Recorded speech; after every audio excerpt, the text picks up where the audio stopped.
Hey everybody, welcome to the HerdFit podcast with Dr. Sam Rhee and myself, Coach David Syvertsen. This podcast is aimed at helping anyone and everyone looking to enhance their healthy lifestyle through fitness, nutrition, and most importantly, mindset. All right, welcome back to the HerdFit podcast. I am Coach David Syvertsen. I'm here with my co-host, Dr. and Coach Sam Rhee, and we have a very special guest with us today, a CrossFit Bison athlete, a 2024, that the year it is, quarterfinalist, Legends competitor from this past December as well, Mindy MacDonald. Mindy, what is up? Thank you for coming on. Thanks, guys. Thanks for asking me. Yeah, we actually tried to set this up. I think it was post-Legends, right? We just couldn't figure out the right time. Or it might have been pre-Legends. I forget. Yeah. We did try to a couple of times, or that one time, to have Mindy come on. And I'm really glad she is giving us time on a Sunday morning to come break down with Sam and I the 2024 CrossFit Quarterfinals, which was a really unique test this year compared to what we've had in the past, a first ever with CrossFit in multiple mediums that we'll talk about.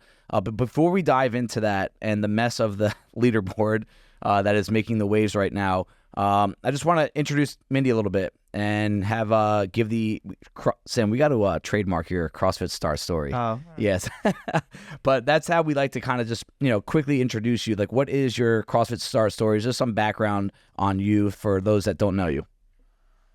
Yeah. Okay. I mean, I was born in Louisiana. I mean, it goes back to my gymnastics roots, I guess. I was a competitive gymnast growing up. Okay. And then important to know. yeah. Yeah, I mean, that's a huge advantageous base, I think, all gymnasts. How long did you do that for? 7 or 8 years. Ages like into the teens? It was like 7 to 14, I Wow. guess. Yeah. That's the prime gymnast competitions ever. Yeah. I think at that point, like when you enter high school, you're either like in it or you're not. Right. And I think I was like, oh, I'm not going to the Olympics, so I'd rather have a social life than like spend hours in the gym. And then that led into cheerleading. So high school and then college, I was a cheerleader at the University of Oregon. Okay. Go Ducks. Go Ducks, that's right. And Bob Jennings is going to be a big fan of this episode. I actually tracked down Bob at Legends, and I took 2 minutes, and I was like, Bob, go Ducks. We got to connect on this. It was very cool. I think he goes to every home football game. He does. Yeah. Awesome. And Yeah. good for Bo Nix, man. He got drafted well. Yep. Went Denver, and then they drafted his wide receiver teammate, Troy Franklin, in round 4. Yep. That's a big deal. Yeah, very cool. That's awesome. I was there the Joey Harrington era. That was the last, like, him and Justin Herbert, too. That was like that kind of put a tarnish over the Oregon program because he was a big-time prospect. Yes. Like, a lot of people were like, this is going to be the next big thing, and then just kind of... And they pushed him hard, too. Like, Right. I remember the Times Square ad. Yeah, So they really poster boy. pushed. Yeah. And then he got drafted by the Detroit Lions, and no matter what, you're just not going to have success there. Oh, it's so sad. Back then, at least. Yeah, back then. Yeah. All right, so you went to Oregon, gymnast background. Yep. What was the fitness routine around that time, after that time, leading up to your CrossFit days? I mean, I was sort of, during that time, I was just sort of on my own doing what I knew to do as a gymnast. Right. Mostly body weight strength stuff. And then got out of college, got into running big time. Okay. So my late 20s and 30s were like my decade of running.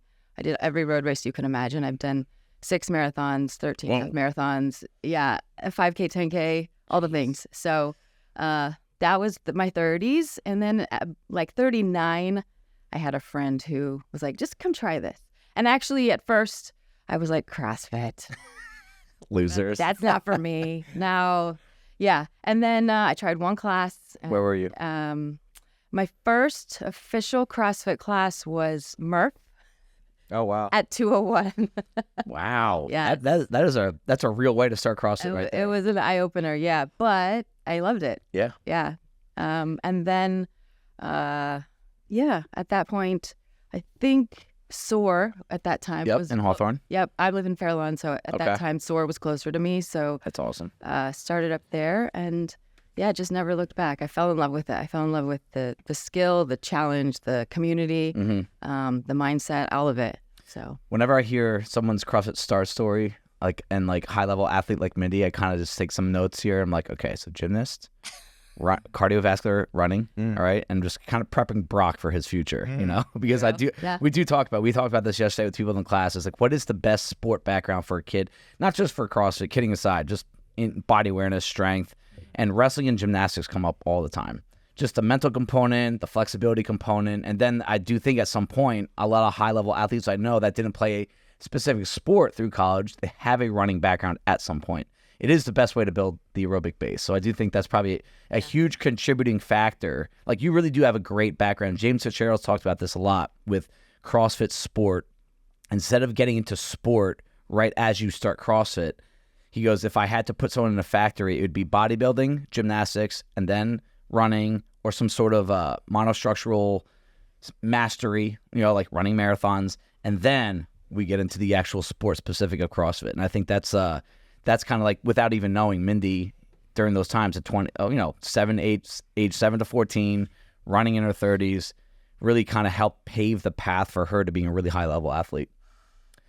So fast forward to current day CrossFit. You've been with us for a little over a year now. Yep. Yeah. And, you have, in my eyes, just from a coaching perspective, coming from someone that has not known you that well prior to that year, but known of you, you've seen a lot of gains, just in terms of like fitness. Like, you're hitting lifts that you never used to hit. You're still a monster with gymnastics. And part of this is the environment at Bison is great. You have a cluster of athletes, masters athletes, that I actually think helps, that really kind of bring out the best in you, and you can help bring the best out in others. And it's kind of this mutual beneficiary. What's one thing that you've done over the past year that has kind of just brought you to a slightly higher level, or maybe even an improvement over where you were prior to? I mean, I think you hit it with that first point, the community. Like, there are so many high-level masters athletes here, and surrounding myself with these people has really elevated. I spent, I think, a good 2 years while I was still at SOAR training by myself. Oh, yeah, and that's rough. I think that there's value in that, like being able to train by yourself. There's some mental toughness. There's some, you have to dig in on your own. Yep. The external factor is not there, so you have to find it yourself, which is beneficial. But it gets very weary. I was so tired of being by myself all the time. And the second I stepped in here, I was like, oh, this is what I miss. I was losing my joy. I was like, I don't know, why am I doing this anymore? It's not fun. I wasn't having fun. And the first day I stepped in here, I felt such relief just to be with people again. And then to be with such high level people on top of that, I think it's been just really great. That's been the difference maker. I remember when you were at SOAR, and the first time I met you, I remember you dropped in to do quarterfinal. It was AGOQ. It was the Open. Yeah. And I remember meeting you, and you moved really well. Obviously, the gymnastics stuff, but you obviously were a very, very good athlete. And it's nice when, and then you started to make friendships and, grow relationships and sort of connect with people. And as Dave said, you push them, they push you. And it's been a huge benefit. And I've actually seen that with other athletes. There are some actually here who also coach at other locations, but they come here to train, which is such a weird thing for me. But it doesn't really matter. It's like wherever you find your thing. Yep. But I would say that it really helped, like the community aspect and like-minded people with that sort of talent. Like it really helps. And I've seen how many other people here have worked with you and continue to push. I see it on all you guys' social media too. So it's fun. It's good. I really like that. Like that's important, especially when it comes to post-open type of competition and work. It's like, it's a grind. It's really grindy, and you need people to help you with that. Yeah, for sure. I actually have a Instagram post written up that I'm about to put up, but I feel like there is just greatness in the air here. I feel like it's contagious, and it's more than just like our individual pursuits and accomplishments. Like, we're here rooting for each other. We're championing each other's efforts. We're trying to make sure that the other person succeeds without feeling threatened. Right. Like, I'm happy when you succeed. Yep. I trust that you're happy when I succeed. Yep. Regardless of our own disappointments. Like, I came out of this quarterfinals super disappointed, but I'm so happy for my training buddies. They're killing it. So this place breeds that.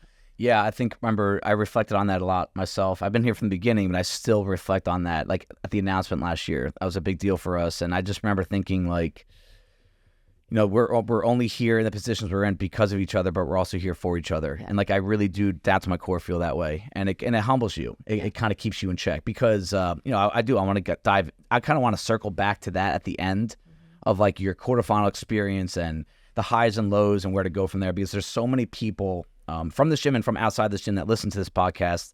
They're in the same exact mindset. And unless you win the games, you're going to be in that mindset at some point. So, looking forward to that part of the episode towards the end. I want to break down quarterfinals, macro first, like big picture. And then we can dive into the workouts because there's only 4 this year. And that could be part of the discussion too, should there have been more. But I want to kind of just look at it from this bird's eye perspective. They've played around with the stage after the Open so many different times since they shut down regionals. I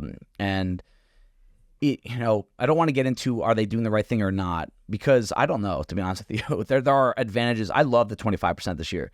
When I first heard about it, I liked it, didn't love it. And selfishly, it was just like, wow, it's going to make it really tough to run because you're going to have a lot of people qualify. And yeah, CrossFit Bison, because they upped it to 25%, had 75 athletes qualify, 55 masters. That masters number, I should say age group because of Manny, all right, our teenager wonder boy, by the way, that was the most in the world, Sam. 55 master athletes moving on to the next stage was the most in the world. Isn't that cool to be a part of? That is very cool. Yeah. And 75, I think, ranked 5th in the world in terms of total number, in terms of total numbers. So that's a really cool Instagram post to make. But then you break down like, holy cow, it was tough last year to run with 24 athletes in quarterfinals, and you're multiplying this potentially by 3. How are you going to do this? And I want to give kudos to CrossFit before we talk about this leaderboard situation, that they made these very affiliate-friendly, class-friendly. And I've got some feedback from some Bison members. I want to get your feedback now. What it was like to schedule this. We shut the gym down for one class on one night. And then other than that, it was just a bunch of open gym periods where the whole staff contributed there. So thank you to those guys. The members, the athletes were very flexible, very respectful in that regard. Didn't have any issues really. And then last, we had 2 Bison workouts we had 2 Bison WODs as quarterfinal workouts where the whole gym got to participate. But it also made it very easy for some people that were not videotaping especially to come in and just get the workouts in. What did you guys think about that part of it, is getting the whole gym involved in these workouts? I think it's fabulous. I mean, if it's friendly for the class workout, I think people should participate. Yeah. I think they should get a taste of what these athletes are doing. And it's, I mean, I don't know, from my perspective, I would think it would be fun to participate and be part of it. As far as like the whole weekend goes, I mean, I texted you. I was so impressed. The weekend, yes, it was chaotic, but it was very well managed chaos. I felt like you and the staff and everybody handled it so well as far as the timing and making sure things like moved forward. And those that were not signed up for the quarterfinals and not actually doing having the experience, some of the open gym pushed into class time. Yeah, it did. We had to start a few classes late. People were so good about that. From my perspective, I didn't feel any complaints. I didn't feel like anyone was like rolling their eyes at this process. Like the whole gym was supporting this, and that's phenomenal. Yeah, I think kudos again. I agree with CrossFit. The 4 workouts were extremely accessible. They were clearly very carefully thought out. The 2 that you chose to be the workout of the days on Friday and Monday of that weekend were the lift, the clean and jerk one, and then the wall ball. Oh my God. Yeah. The wall ball burpee box jump over one. This is so cool to be a part of, guys. Wait, what? Right. And I think it was great for a couple of reasons. One is it gave people a little taste of what that next level workout is, and it was really challenging. But you also provided really good scales, so people who didn't want to do it as prescribed were able to still get a really good workout, even if you had just started CrossFit last week. And I think everyone really enjoyed it. The feedback I got was that it was super positive. They enjoyed it. They were tough workouts, and and people did amazingly well. I think just knowing, I think for some people that these were quarterfinal workouts, it gave it a little bit of extra kind of push for them. Yeah. And maybe also got them to think, well, you know what, if I really want to, I have more capability than I thought I did, and maybe I could, sort of work a little bit next year and get to that level.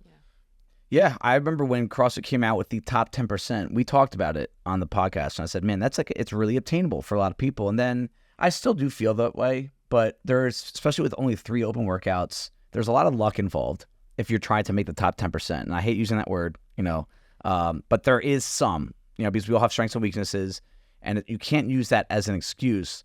But in terms of getting to the next level, I know multiple athletes that work their butt off, and I wouldn't change anything about their work ethic, their approach. But that one workout showed up in a 3 workout open where 33% of your score is really your weakness, and their strength never showed up. So it's kind of like you're just kind of fighting uphill, and the top 25% kind of opens the door, obviously, to a lot more people. But I also think for those that are kind of on the outside looking in and want to do this as a goal, I think it's very attainable. We had an athlete, for example, make quarterfinals that scaled one of the workouts.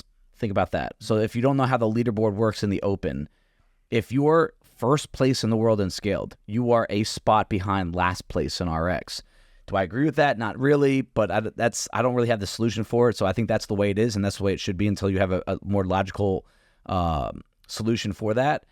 But that goes to show you don't need to be dominating these workouts. You don't need muscle ups. You don't need to snatch 185 guys, 155 women. Like, you don't need any of those markers, because it does seem like CrossFit is trying really hard to make the open very community involved. Classic CrossFit. And if you're part of a gym that does classic CrossFit programming, you apply yourself, you clean up the stuff outside the gym, you work really hard, you're coachable, you scale properly. In time, I think the top 25% is attainable for anyone. I believe that, especially with the Masters, how the age groups change every 5 years, and you kind of get a fresher breath there. I can't wait, by the way. All right. So the last thing we'll talk about from a broad perspective is just,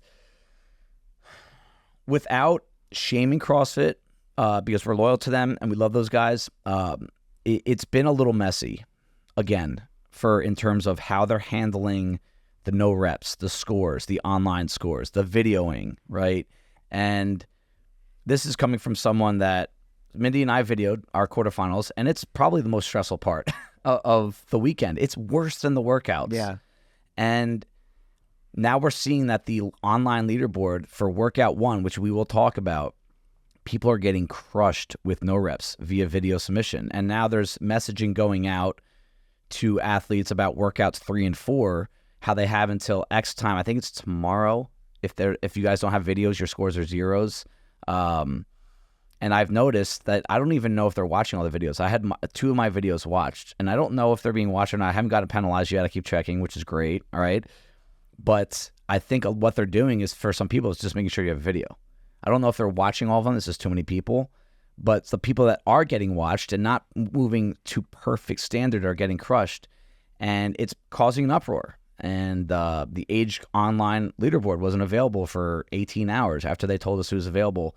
And this is coming off of a year where Don Fall, CEO, said, we're taking money out of the sport. So they're pretty open about it. So what have your thoughts been on, just from the outside looking in terms of how the controversy? Every year I feel like there's some sort of controversy about videos and reps and no reps. What do you guys think about that? Because I don't want to just share my thoughts on it.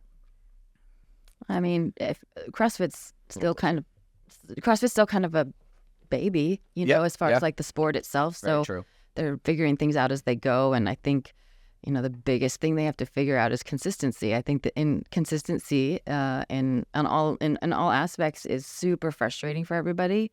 So I feel like maybe I hope that they're doing the best they can. But when it's like year after year like this, it's like people kind of lose faith in CrossFit a little bit. They get their view is tainted. They're like ready to throw up their hands. So hopefully they can start to find some consistency within, their standards and whatnot. I'm going to take the opposite view. I am a full stalwart CrossFit. I'm on their side for this one, like 100%. I don't see, I honestly don't see, first of all, they're not going to apologize for crap anyway. Yeah. Like, they are very uncompromising. And I've said that before. But in retrospect, when you look at it, what would you people are complaining, and we can go through the complaints, but what would you expect them to do? And what have they done that is wrong at this point? They told you how to submit the video. They told you what the standards were. They are working through the video submissions. And this is not a live competition. It doesn't matter what your judges think. It matters what the video shows. And if you don't have your video, if your video shows you not doing, holding to standard, regardless of whether they warned you or not, whether or not they enforced these standards in a particular way in the past or not, when you go speeding down a highway at 75 or 80, 85 miles an hour, and you're like, man, I've been speeding down this highway like every day at 85 and I never get caught. So why are you dinging me now? What did you expect? Like, this is the standard. So hold to the standard. If your video is not good quality, you get dinged. So what? So what if everyone else doesn't get checked and you get checked? Like, that's a big argument. Like, oh, if you get dropped all the way down, all the other videos need to get checked. No, they don't. You got caught. You were in the top 40. As long as those 40 videos of everyone else in that 40 are clean, that's good enough for me. Why do you have to go down 200 places to check everyone else's video? You got caught. That's unfortunate. That's like the cop catching you. I love this. I love that parallel. Right. So it's like, it's unfortunate. They're not going to catch everybody, but if they catch you and they scrutinize you, it's like, or like cheating on your taxes. You might be able to get away with it, but if they audit you, everything better be clean on your tax return. And it doesn't matter what everyone else is like that. The guy next to you didn't get his tax return checked. You got your tax return checked. You're pros, like especially the pros. Like, listen, we're AGOQ guys. Like, we're age group. We got jobs. We got other stuff. It's like, I understand. I watch you guys with the videos. It's crazy. But the professionals have no excuse, none whatsoever. And anyone who hopes to make it in the sport, like, what did they do that was so wrong? You tell me. And I'm pretty sure I feel completely opposite. That's great. Great words there. I think it does circle back to personal responsibility. Hiller has made a living on finding people who don't perform reps clean on video, and he puts them on his own YouTube channel for thousands of people to watch and comment on. And now he, an athlete that he was employed to judge and count and make sure he did his reps clean, that guy got in so many no reps that he's no longer in a qualifying spot. He previously was. And the irony there, and his complaint is, and Sam kind of just shot it down. His complaint was, all right, so my athlete was in 30th place. He got bumped down to 600th place in a workout. You can't say that he's 600th place because you're not watching the 599 videos prior to his. Is he really in 600th? And Sam's like, no, he was just the guy that the cop found speeding down the highway. And a lot of this stuff does circle back to just it's personal responsibility. And we talk about this, and it's easy from coaching. We all have coaching experience on this table. It's easy for us to be like, hey guys, move well, do your push-ups correctly, blah, blah, blah, right? And I do want to get into this if we have time at the end. I really strongly believe one of the best ways to get better at performance, better scores, better weights is moving well. And in a lot of cases, moving well means slow down. Get a worse score today than you could, so that when something really matters and there is a camera on you or you're at a competition, it's second nature, and that will make you fit. And also, if you want to go down the safety train, that makes you safe as well. But that's where I think we can end that conversation, is like CrossFit is doing what we've been asking them to do, is uphold standards. Make sure these guys aren't cheating their way. People have been cheating to get through the open since I've been doing CrossFit. I remember guys making regionals in 2012 that were not regional athletes, but they made it because they cheated. And I still don't get why you would want to, because you just get crushed in front of a live crowd. And, that's not even a moral high ground. Yes, that's part of not cheating, but what are you going to say, Mindy? I was just going to say that, the other side to this is anything performance-based, right? You have gymnastics, you have ice skating, anything where there's a judge involved. There's an element of subjectivity to it. So you my eyeballs might see something different than your eyeballs see.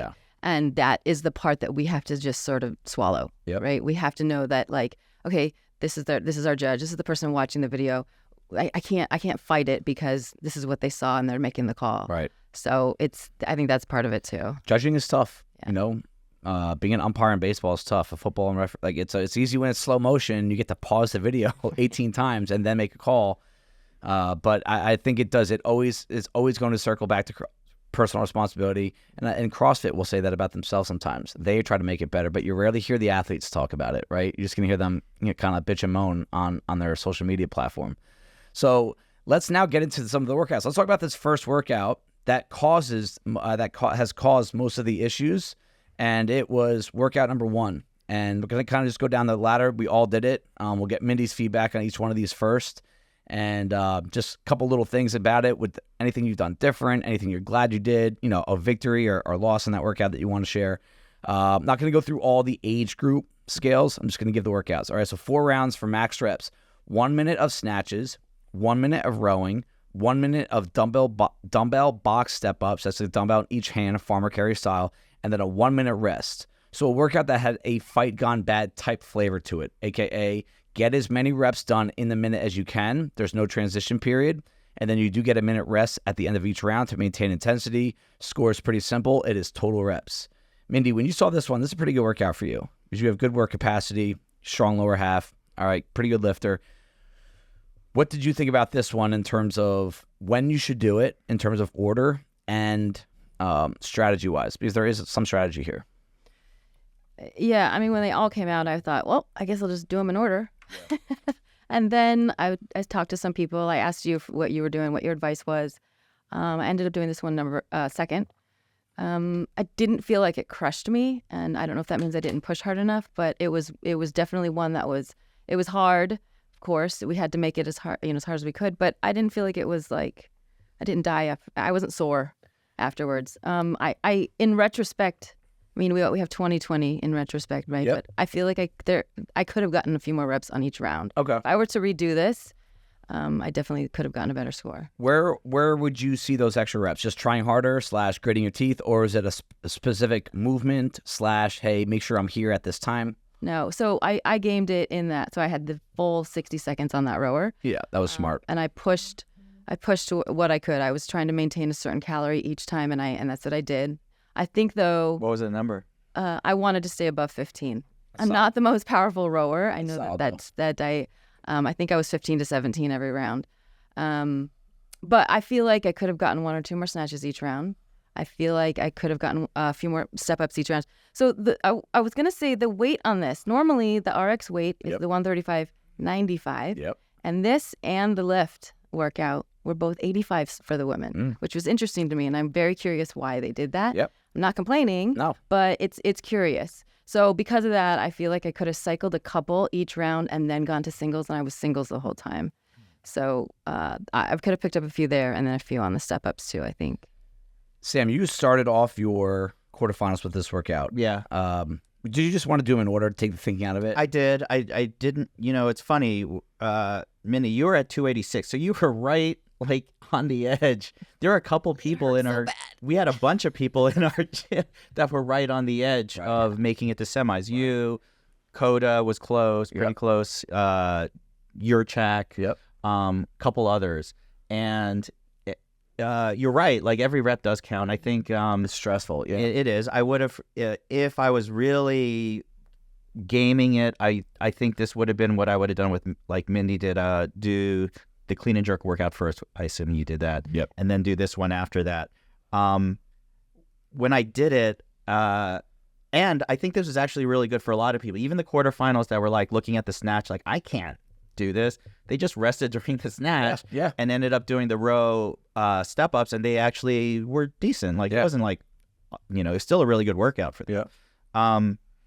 I sold it on the row, which was I probably should have dialed it down just a little bit. I hit like 27, then like 20 plus every time. That's pretty good. And it took me 30 some seconds after that to recover to do some step-ups. And I think if I had dialed it down maybe 2 cals per, I would have gotten way more step-ups than I did. The snatches are the snatches. Like, how many did you get per, like, minute? 8 or 9. Yeah, that's really good. Like, I got maybe like 4 or 5. So this one would have been more of a damage mitigation for me if but like I said, I got to the boxes and I was literally like Karen McKinney was my and she just watched me for 30 seconds. Awkward. Because you feel bad for him. But then the last 5 or 10 seconds of that minute, I would eke out a couple more box step ups, and so I knew I had it. It was just my motor took a while to get back there. I should have judged a little bit better. Was it engine or grip or like what made the step ups really tough? Yeah. So when I saw you and Alex, like you guys, the high level guys, it's grip. Right? Because you're doing so many. You're holding on the whole time. Right. Yeah. But for us who aren't doing so many, it's not grip. It's just engine, like, having the motor to, do them. You guys could do them. It's just like, can you actually hang on? Grit your teeth, and hold on to it. For many. Yeah, it was very grippy. Really interesting part of this that I think made a huge difference, especially for myself. I think you too, Sam, and guys in general, was that it was a 20-inch box for the guys. Yeah. And it was, and Fight Gone Bad, maybe that's where the inspiration comes, because I've never seen 20-inch step-ups in an RX guys competitive format. But Fight Gone Bad, which is where this kind of inspiration comes from a little bit, I think, is a 20-inch box jump for men. So if we do Fight Gone Bad, which we do it once a year, it's, it's 20 inches. That's what the workout is. I'm not putting my own spin on a workout that CrossFit creates. And I wonder if that was where the inspiration came from, because I'm telling you this, I think I averaged like 13 to 16 step-ups. Not a good movement for me. And if it was 24 inches, I really think it would have been half that. Just a 4-inch difference. It's huge. How big of a difference that makes. Yeah. So that was a really kind of like a fun workout to watch people do, because the grit it takes to try, like when you say every rep matters, especially if you have a goal and you're on the bubble, it's, no matter what you do, you're going to walk away from the workout and be like, probably could have gotten a couple. I was the same way. Probably could have gotten a couple extra reps here. Probably could have rested a little less and got 4 more reps. This was a really good workout for you, though. You were 54th. Yeah. And I'll tell you what, it was all the row.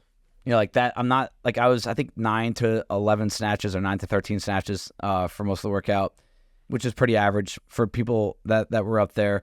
The box step-ups, I was below average. Guys I talked to over the weekend, I have a couple guys that we just compare scores, 16, 17, 18 reps. I wasn't that high. But the row, everyone knew that the most reps you were going to get in this workout for men would be on the rower. Let me ask you this. On the box step-ups, did you look at your video again to see like, because what people got dinged was their head was looking down when they got to the top of the box instead of being in line with the rest of their body. But is that written in the standard? It is written in the standard. Okay. Yeah. The head. I think the reason why, I don't know if they added it in there, but in the open, 24.2, the deadlifts, there was a lot of ugly looking deadlifts where people, their face was, everything was locked out, but their face remained in front of the barbell from side profile. And I think they wanted to get away from that, which is hard because you're looking down. You're doing a box step up, you're looking down, you're naturally going to have a forward chin movement. Right. And you're not going to stop at the top. One thing I try to do on step ups is I have 2 thoughts about this, is feel both of my hips go forward at the top. Like I will stop, like you feel the knee straighten out, but then you feel that actual forward movement of the hips. And when I saw a few no reps, that's something I saw a lot. It's like, yes, the heads were down, but the hips kind of like had that angle to them, which is pretty easy to see. So what do you think about your standards? And I think I was good. I actually think, should I be saying this on the podcast? I know. I will say this. I think there's a few snatches actually where I would come, especially I was touching going a few at the start where, you're that whole like stand up, bring it down before I get the full lockout. Yeah. There's a couple questions in there. Hiller was killing one of the proven athletes. Yeah. His were bad. I saw those. They were bad. There were no, like, he literally just got the bar above his head and just dropped it. Yeah, there was no control whatsoever. Right. Here's another thing about this workout that I think needs more clarity from CrossFit. In the judges' course, step-ups had to be done facing the box straight through. Almost every games athlete that I saw was doing that diagonal. And I got asked by a few people in the gym, can we do diagonal? And I think a few of them might be a little upset with me because I said no, because of the judges' course. And they're like, well, like it doesn't say it in the standard. I'm like, you're right, it doesn't. And I was like, but I'll be really mad if you get dinged for that. Right. And I told you to do it. Right. And I don't think it makes a huge difference. But what I do think is what that does, that whole corner thing, doing step-ups on the corner of a box, it looks like you are gaming it, cheating a little bit. I do think that. And the best athletes are doing it, so I'm not. That's like a call out for everyone. But I also think it kind of makes it more likely you're not going to finish the rep correctly. Oh, right. Because you're not on like that flat surface where you have to really fully get yourself moving forward at the top of the step up. Where when you're on the corner, you can get away with both feet and never move forward at all. It's like you stay in the same line, the same plane the entire time. Yeah. So I think that needs to be something CrossFit needs to put moving forward. Very simple. No corner step ups. And everyone will know what that means. Workout number 2. I think this is the one I have some PTSD from. Yeah, we all do. Yes. All right. 3 rounds for time. 50 wall balls, 50 lateral burpee box jump overs. Lateral burpee box jump overs simply meant you could do the burpee however you want next to the box. Diagonal, facing, actual lateral, jump sideways, whatever you want. Just get on the ground, get on the box. Have to step off the box every time. Traditional wall ball weight, traditional wall ball height. Mindy, we did this. Did you do this one third? Because yep. Okay, and you did this on Friday, obviously, because it was due. Or did you Saturday? You did Saturday. It was due Saturday night. Whew, man. What do you think? Because you are a CrossFit veteran enough to be like, wait, what? Is that a typo? What's your first thought on this when you just look at it? That's a lot of burpees. Yeah, that's a lot of burpee box jump overs. I'm not a wall ball fan. It's always been a kryptonite for me, but I was not worried about the wall balls. That was a lot of burpees to get through. Yeah. Sam, first thought when you saw the workout? I didn't think it was going to be that bad. And then really? I was just like, all right, I'll just do whatever I can. And I thought the wall balls were going to be the issue. And like everyone else, this one just smacks you in the face with those burpee box jump overs. And it's such a mental grind. It is. And I just looked at both of your guys' scores. It was you guys, this is the one you guys both did the worst on. You did 335 and 677. But you had, and this is what speaks to the video stuff. The video skill. Like, so why don't you talk about that first? Yeah. Because this is an app, like this is, videoing is a skill and it takes a lot of experience. So, yeah. I first saw the workout, I said this will be the one that hurts the most. It's the longest. To me, it looks like a 300 rep workout. To me, it's 450 reps because the burpee box jump is 2 reps. Yeah. Right. Which is incredibly high volume. Like very few workouts with this kind of stuff are you doing 450 reps. But I will say this: the brilliance behind the workout. Nobody trains 50 burpee box jump overs for multiple sets. Right. So it's like we all think we're programming like kings and we know exactly what's coming. We know how to train. Like I've never done 50 ever in my life. All right, let alone 3 times or tried to. But yes, back to Sam's point. I've had video issues in the past, nothing catastrophic, but enough where I shouldn't be making mistakes anymore with it. And I still use my phone, and I cleared all my storage off my phone, and I had, I think, 30 gigs going into it. And for this kind of workout, that's more than enough. So I'm in the middle of the workout. I actually started off pretty well. I wanted to finish the workout. That was my goal, somewhere in the 19s. And my first set was 6 minutes. I did start to slow down a little bit in the second set, but I knew in my head, I'm like, I'm good enough. I'm going to be able to push on the last set. So Ash comes over to me at around, I think, the 9:40 mark. I'm in the middle of my second burpee box jump overs. And she said something to me. I'm like, are you really no-repping me right now? Like, Tara's counting. That was my first thought. I thought she was like, get your chest on the ground. I thought that's what she was trying to say. So I look at her again. She's like, your video. I'm like, what? And she goes, you ran out of storage. I'm like, no. She goes, your video stopped. And like that, like you're in the middle of the set. And I'm like, oh boy. So like I composed myself for about less than a second. And then I lost composure. And I threw my box. I walked out of the gym, kicked a roller, hit the whiteboard, which I think is still broken. Went outside, started cursing. I hit my truck 3 times. I thought I broke my pinky. I broke skin on my pinky. I'm like, I think I just broke my pinky. And then I walked down the street with my knee sleeves on, no shirt, and just screaming bad words, like could not control. And it's good. It felt good, actually, to get it out. And the CrossFit gods wanted to make fun of me one more time for acting like this over a freaking CrossFit workout, where a RAV4 drove by me, circles around, and drives up to me. And I'm like, what? Like, are you going to yell at me for cursing? Like, what? And this, cute little 20-year-old couple, guy and girl. It's like, do you know where we can get some coffee? I like drool coming out of my mouth. And I'm like, hey, who still asks for directions? Like, check your freaking phone. And then B, I couldn't even, I just pointed to the stop sign. I said, that stop sign, make a right. I don't even know if I said it correctly.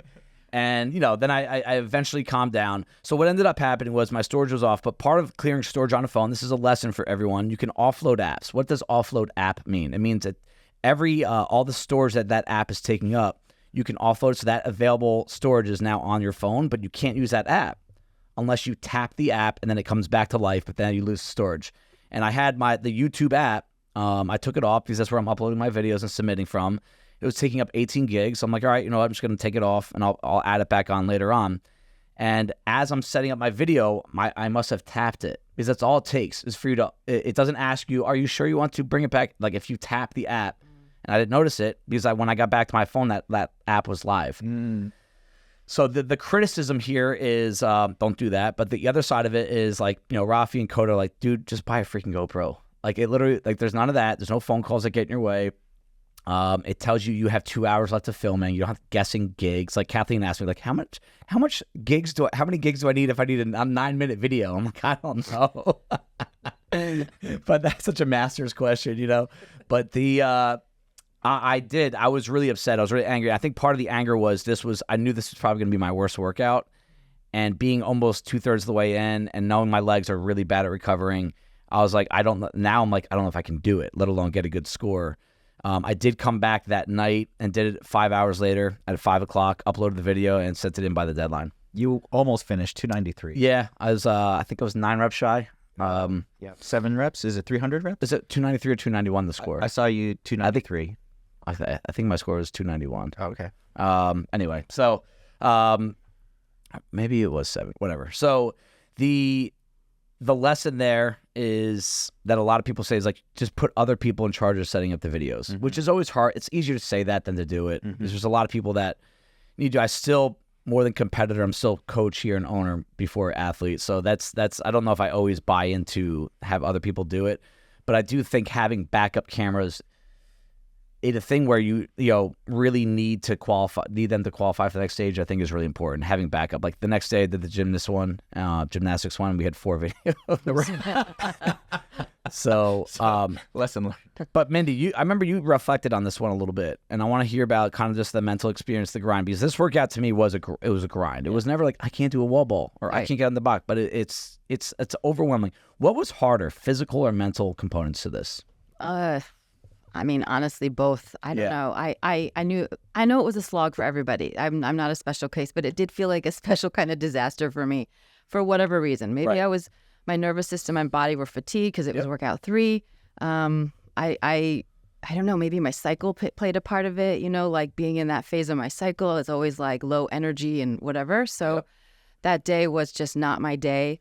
And so both physical and mental were tough for me that day. I mean, I knew it was going to be tough going in, but round 1, I was like, oh, no, I don't even think I'm going to finish 2 rounds. That's when you found round 1 of the burpee box jumps? The first round, I was like, I'm not going to finish 2 rounds. This is not going well. I felt like I had an out-of-body experience. I'm watching, who is this person doing this workout? Because it's not me. Yep. Like, I feel like on a different day, I could have done better. I don't ever want to do it again. Right. But I do feel like listen, this is all excuses, but yes, it was a slog and it was gross. I think finding a way to get your mind occupied, so that for me, especially when I was sort of dying, first of all, I had people around me like Liz and some others who were really cheering and yelling, and that always helps. And then the second one was I did 5. I would always when I got the slog, I would just break it up into 5s, 5 burpee box jump overs, rest for a sec. Because you can always do more, but you're like, if I just get through 5, then I can get through another 5, and then I can get through another 5. And so whatever way you can trick your mind into like doing that, like you said, like I've been there where you watch yourself in that out-of-body experience performance, and it's a horrible feeling. I don't know why that happens. Sometimes it does, but it's a tough thing to break out of. Because you're not in flow state. You're not in flow state at that point. At all, yeah. I mean, you get to 25 burpees and you're like only halfway done. Yeah. It's a big, I mean. That is the mind F on this one, for sure. I don't shy away from hard work. And none of us do. That's why we're here, right? Yeah, right. And I never feel like I want to quit a workout. I always love, I want to see it through. I want to do the best I can. But that workout, first time ever, I was coming up from a burpee and I was like, I don't want to do this workout anymore. I want to go home. I'll take my ball and go home. Yes. That's right. just the last thing on that in regard to what you just said, these workouts, I think that's part of what this workout was. Because, we talk about lower body capacity and skills and Olympic lifting. I do think every now and then you'll see workouts come down from whether it's Bison or CrossFit in this kind of format where, yes, you could take lower body capacity and all that jumping, all this stuff, but I think they will make some workouts sometimes where it's like you want this or you don't. And it's not that you don't want it, but in that moment, can you block out the negativity? And that's a skill. That's something that we can try and train over the course of the year. Like every now and then you might see a Bison WOD 2 weeks from now, like, this sucks. It's like, warning. No, just kidding. Thank you, CrossFit. But it's like, can you overcome that? Because like, we'll look at a heavy barbell. I'm like, can I lift that thing? Let's go. I'm going to go for it. It's like, can you overcome a monotonous workout like Cindy even? Like some people, I love that workout. Some people hate it because it's kind of boring. And you feel like crappy about yourself because you can't do push-ups or an air squat. It's like, is it really that hard? And I think that's something that can be trained. And I don't have like the life-changing advice for you to think about, but I think there are some things, if you could be present with what you're thinking about during the workout and then reflect on it, just like you would reflect on your lifts. It's like, all right, next time something like this comes up, can I be a little bit better? And I've been working on that with Rhee, and there are a lot of things that I've picked up on, not because he's told me what to do, but because I'm going into it, like, what can I pick up mentally about this workout and what I was thinking that can help me in a future workout. So that's something I think as we get older, we're all looking for another edge at some point, right? Some of us turn to PEDs, and I think some of us can actually tap into some mind space stuff that would help out a lot. Workout number 3. This was my favorite workout. So 3 rounds, 10 handstand push-ups, 20 toes to bar. Right into 2 rounds, 10 strict handstand push-ups, 5 rope climbs. And then into 1 round of 10 chest-to-wall handstand push-ups. We call them wall-facing handstand push-ups. 20 ring muscle-ups. 15-minute cap. Workout that's really tough to finish, but I love the flow of it. I love that the handstands there's 3 different versions of them, just like there's different versions of a weightlifting workout with different weights. I like that they're paired with different pulling muscles that really kind of cause a lot of interference as the workout gets deeper into it. I thought it was a really well programmed. Like I geek out on programming. I thought this was like the best programmed workout of the weekend. Mindy, gymnast background. Were you pumped when you saw this?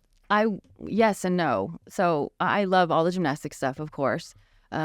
Strict handstand push-ups, for whatever reason, in my gymnastics background, have always been such a thorn in my side. And they shouldn't be anymore because it's been enough years that I should be, put in enough time to make them not a weakness anymore. And they're better than they used to be, but they're still a stopping point for me. So the strict handstand push-ups really, hurt me on this one. Okay. I got through all of them, but I should definitely be able to crank out more than singles at a time. Okay. In previous years, I don't think I would have gotten through all of them. So that's progress. But clearly I need to still be putting in more time. I would love to have gotten to those ring muscle-ups. I know. Because Mindy's very good on the rings. Yeah. Just her movement, her timing, her coordination, her consistency. And we know that was probably the biggest separator in the workout. Like if you got there and got one, you go up the leaderboard like that. But they were put at the end on purpose. Oh, for sure. For that very reason, the people who got stopped. So again, I agree. It's a very well programmed workout. I just, in the future, those will not be a weakness. Yes. Yes. Strict handstand push-ups are a grind to get better at. Like it really, and I've seen so many athletes over the years, similar thing, get just caught up in a workout and like, that's never happening again. And the motivation's there for 2 months. And then you're like, wow, in 2 months I got 6% better.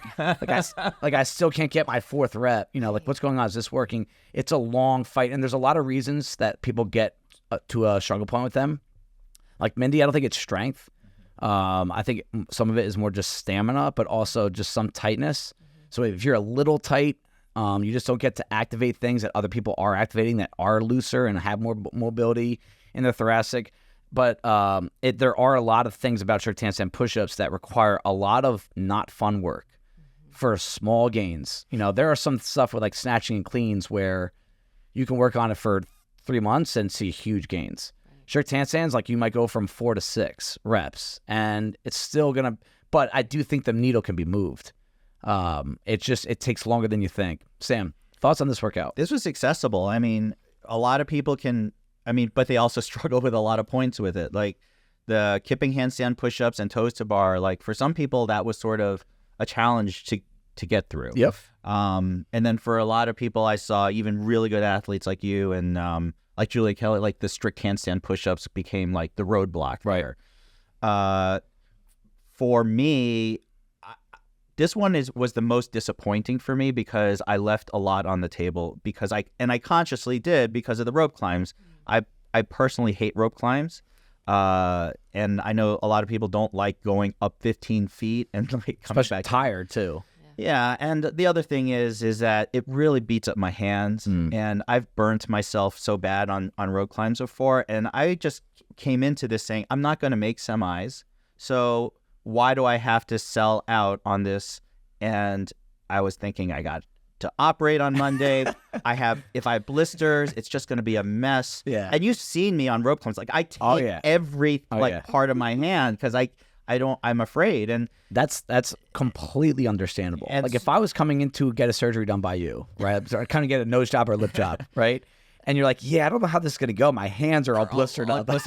Like I know exactly where they blister on this. So I went slow and I left it on the table. And then afterwards I was like, because I didn't get through all the rope climbs, but I knew but I'm really good at the strict handstand, and I could have gotten through some of the chest, and I wonder how far I could have gotten on that.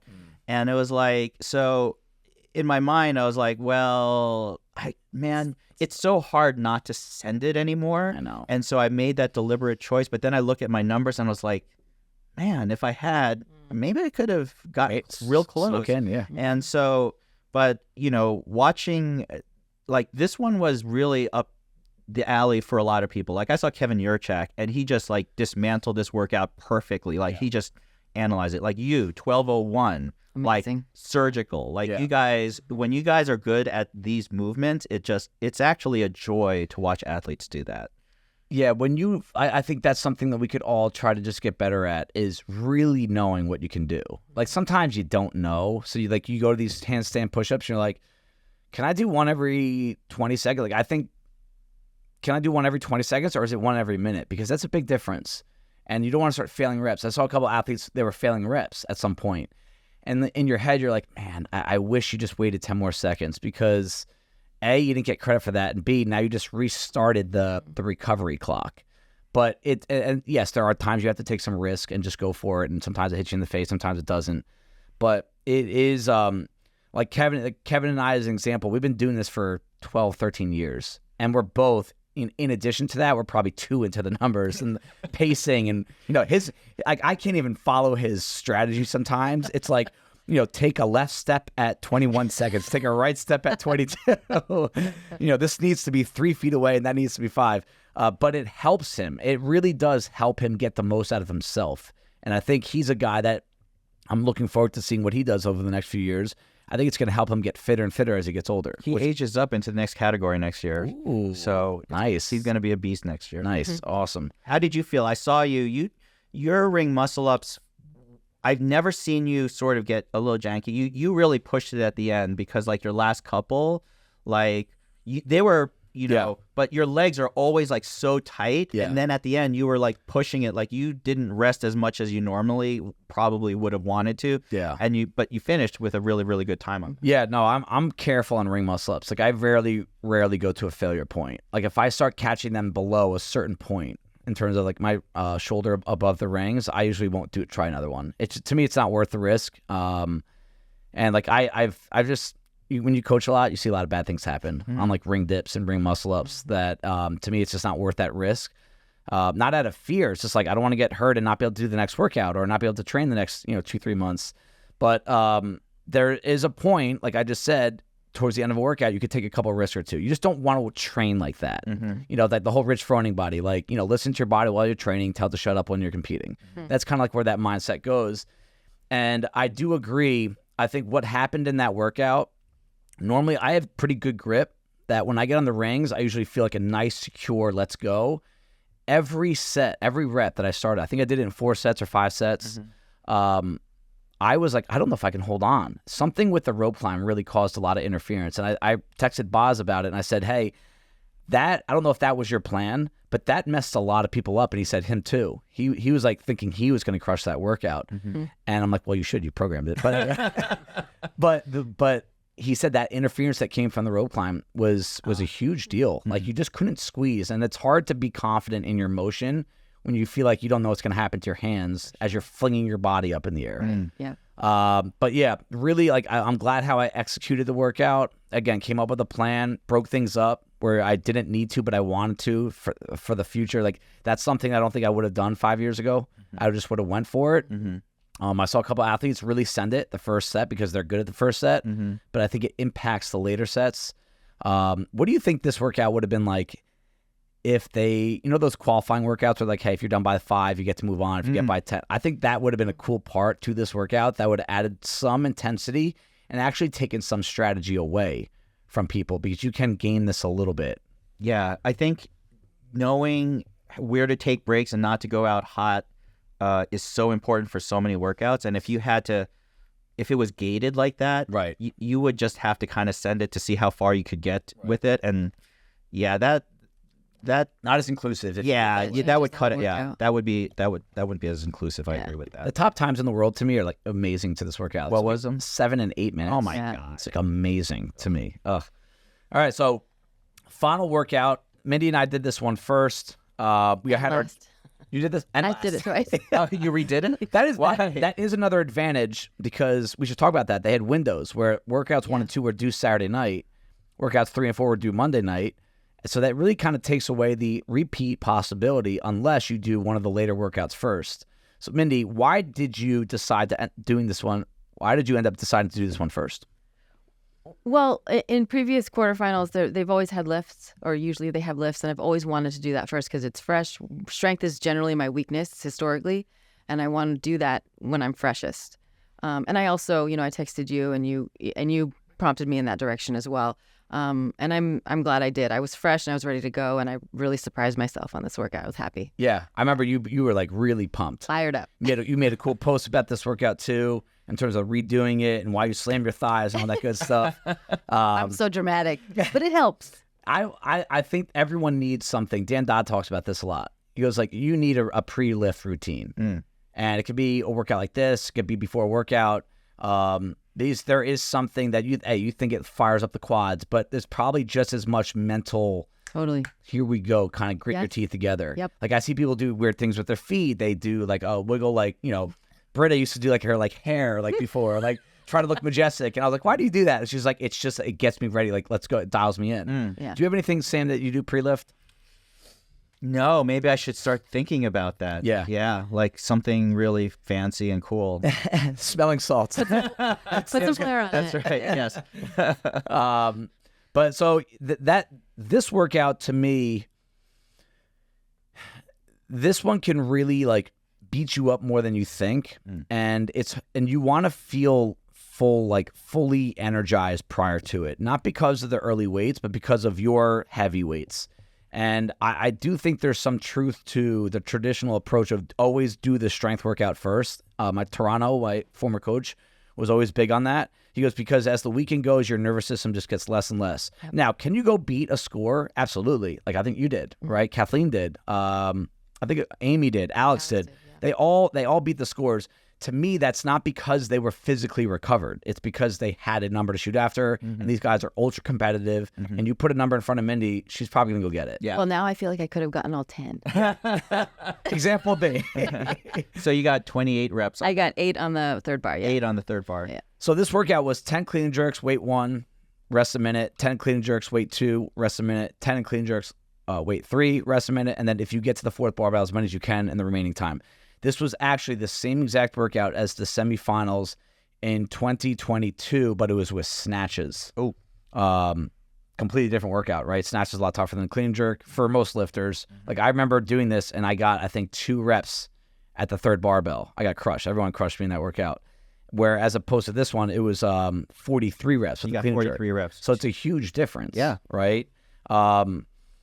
And the strategy for this is different for everyone just based on what the weights are in relation to your percentages. Like I want to get through the first 2 as fast as possible. 135, 185. Yeah, like touch and go. Like even if it jacked up my heart rate, I think the 1 minute rest in there is enough for you to but Alex was the other way. He actually stopped going touch and go his second time through, but he's a lot stronger.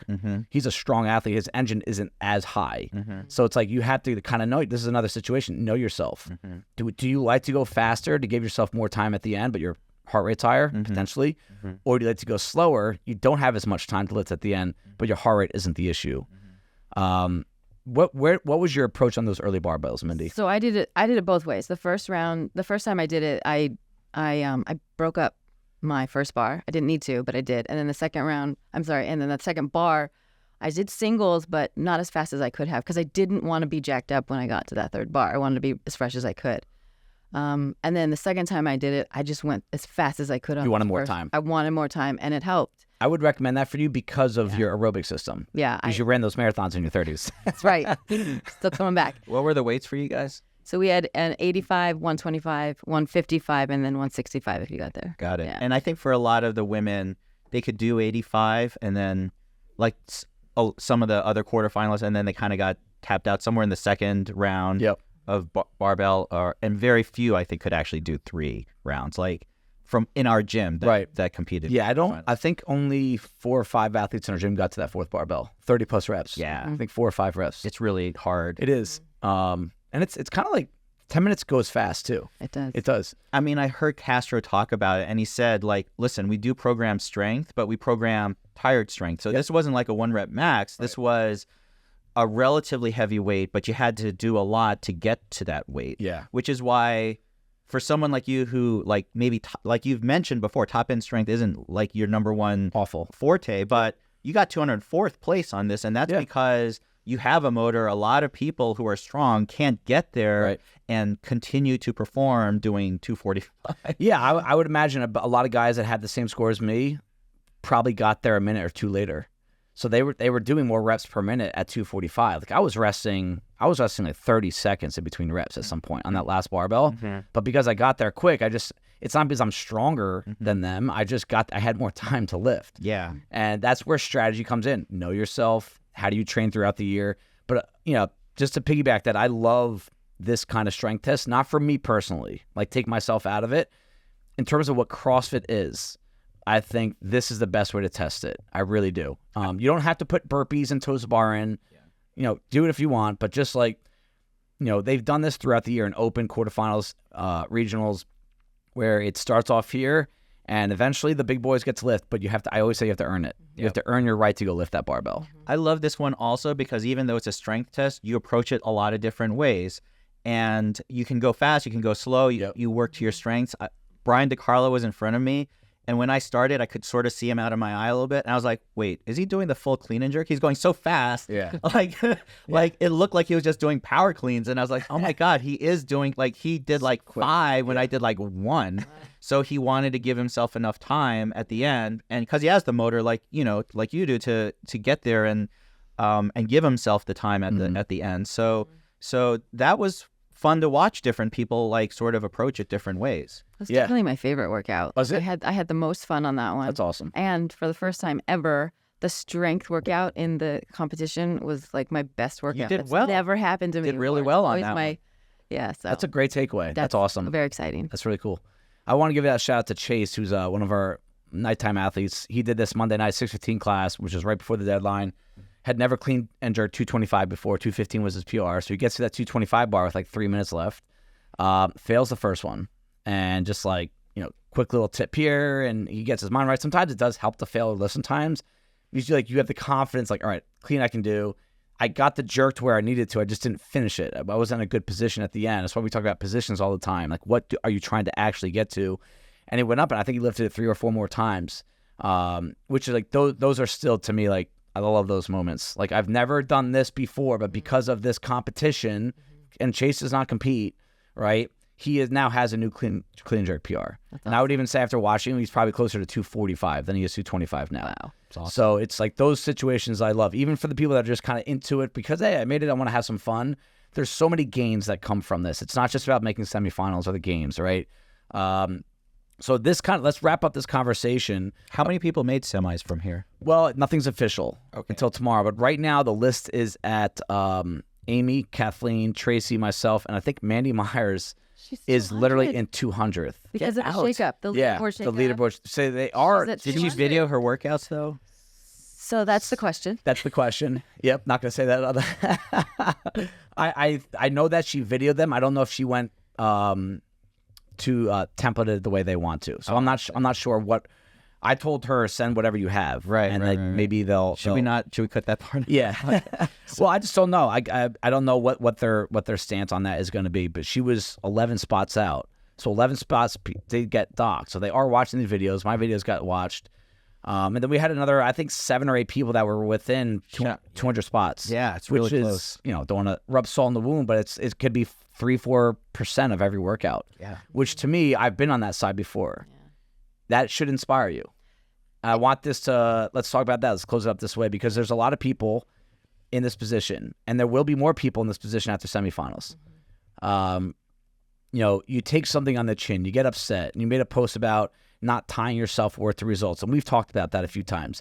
There is a difference, in my opinion, between tying your self-worth to CrossFit performance, but also having a freaking goal that you really want and not getting it. Like, you're allowed to be upset. You're allowed to walk down the street and yell bad words as a car drives by. I don't think I've ever seen you do that before, honestly. I was going to say, I also had some emotions after that workout on a walk. And I went to the 400-meter mark, cried my eyes out, came back, apologized to a few people. Yeah, I know. You do feel bad. But, yeah, it's funny. People probably driving by this place like, what is going on in there? But let's talk about, as long as you're comfortable talking about this, like that pursuit of, like, is you work hard, you're very consistent in and out of the gym. You are a very good athlete. Competed at Legends last year. I do think you belong in semifinals. I'll put that out there. Thanks. Where does your head at immediately after, and where is your head at a week after? So it's interesting because after Legends, I wanted to do better at Legends as well. But I came out of Legends disappointed, yes, but also very revved up. Like, I was like, okay, let's do this. Let's go. Awesome. Totally different than this experience. I came out of this, I was so depressed I had to take 2 days away. I couldn't even come back for 2 days. It was really hard for me to swallow this time around. And I don't know exactly why. I have to still think on that. Okay. I think part of it, honestly, if I'm being really honest, I said this to you the other day, I don't take away anything from my friends who made it forward, but it's a little bit of a sting to feel left behind. Yep. I understand.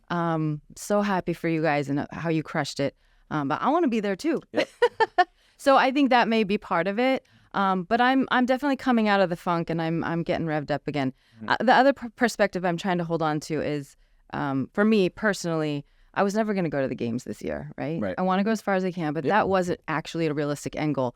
I want to get back to Legends. Right. That's my real goal for the year. Okay. So great. I'm now get started right now. Yep. Dive into those weaknesses. Make sure they're not weaknesses come qualifiers in September. Yep. And then let's go back to Arizona. Yeah. Yeah. You have a lot of time between now and then, right? Like we always talk about this. Like, if someone comes to you a month before qualifiers, like, all right, I really want to do it. I'm like, well, we'll do it. It's probably a little too late. It's not too late for you to get better at all these weaknesses between now and September. It's a lot of time, a lot of training sessions. And this was a good sort of midterm exam. For sure. And I don't feel that sting. I'm like, you guys go.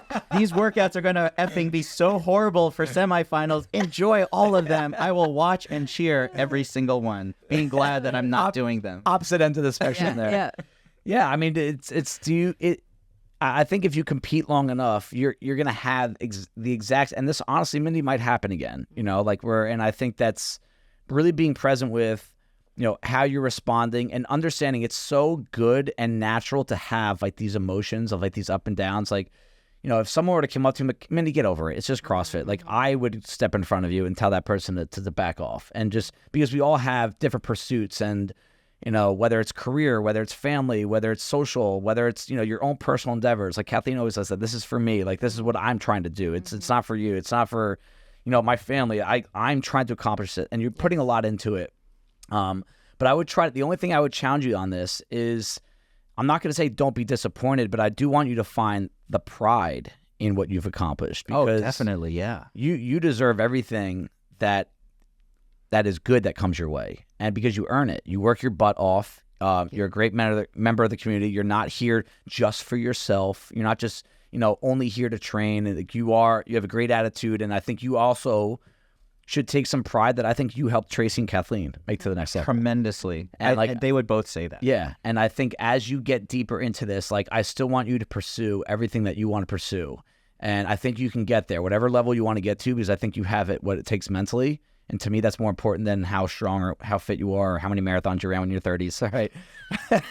Really, that's a sticking point. I'm not running a marathon. That's why I keep saying it. I'm not doing it. Don't stop putting pressure on me. All right. You're going to run a marathon someday. Someday. Yeah, that's right. But I think that the positives in some ways outweigh the negatives here. You just don't see them right now. Like, I think sometimes I've seen this myself, and I've seen this with a lot of people. When you do hit a goal, you actually tap the brakes without even realizing it. And this is Absolutely. you have to find, but sometimes it takes you getting burnt. Sometimes it takes a loss, if you want to view this as a loss, Right. for you to be like, I hate this feeling. I don't want to feel this again. So if you have a great run in May and June and July, you're feeling great, like, you're going to have to keep this in the back of your head, not rob you of your joy. But I think this is just part of the maturation of an athlete, is that you take situations like this, take it on the chin, go for the walk, cry your tears, take your days off the gym. But at some point you need to know, like, that what just happened over the past week is what needs to happen for you to reach your end goal. Yeah, like fail now so you can succeed later. Right. I thought about that too. Like if the strict handstand push-ups hadn't stopped me, like I still did singles, still made it through the workout, still got to semis. Like, would I have an impetus to improve on them? Right. Probably not. Yeah. Right. So, I'm good enough at them. right. And that's a never-ending fight. That's a never-ending circle for a lot of us, that we hit good times and then we kind of tap the brakes. We hit bad times, now I'm going for it. Right. And I think the best athletes are the ones that manage the straight line, meaning, like, they don't get too happy, they don't get too upset. They just know that everything that happens Right. is meant to happen for you to get to wherever you end up, wherever you're going to end up. Yeah. Thank you. Thanks for your kind words. Yeah. So that's it, guys. That's going to wrap up the CrossFit quarterfinal recap here at the HerdFit podcast. I hope you guys enjoyed it. I have no idea if it's going to be the same next year. CrossFit has a way of changing things up. I think financially it was a good move for them, and I think that matters somewhat. And I don't think logistics, the videoing, all this stuff, I don't think that's on CrossFit at this point. I think athletes, that's on you. Coaches, that's on you. And, you can be the coach that ignores it, but then complains about it 11 months later. Athletes, you could be the one that complains about it in 11 months, or you could start working on the quality of your reps right now so that you aren't the person making that really annoying Instagram post, complaining about someone else, pointing out your personal irresponsibility. That could be you. So that's how we're going to wrap up. No more complaints, guys. We hate them. All right. See you guys next week. Thank you, everybody, for taking the time out of your day to listen to the HerdFit podcast. Be on the lookout for next week's episode.